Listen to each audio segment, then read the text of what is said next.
Olympic National Park is in the Olympic Peninsula in Washington state.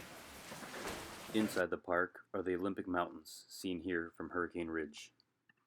On the other side of the mountains, going west, is the Hoh Rainforest, seen here. And further west still are the unspoiled natural beaches along the Pacific Ocean. But first, enjoy some scenes of the Hoh Rainforest along the Hall of Mosses Trail.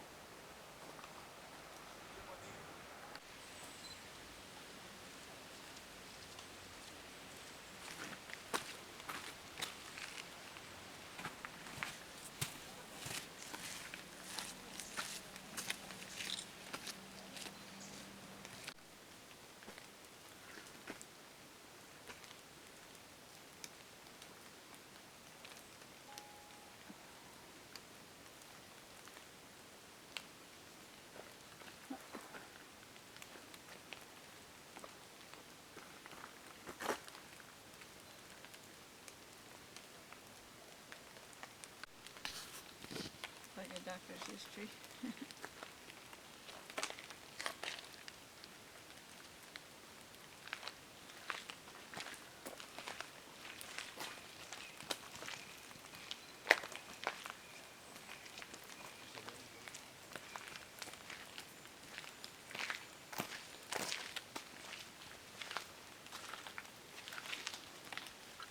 There are a handful of beaches in Olympic National Park. This one here is Ruby Beach.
This is Crescent Lake, located on the northern end of the park. No, he doesn't like to smile and tell it. Yeah, he's like, yeah. Huh? Let's get your face out of it. Just a little south of Crescent Lake is Solduck Falls. Also nearby is the Solduck Hot Springs, which I did not go to on this trip.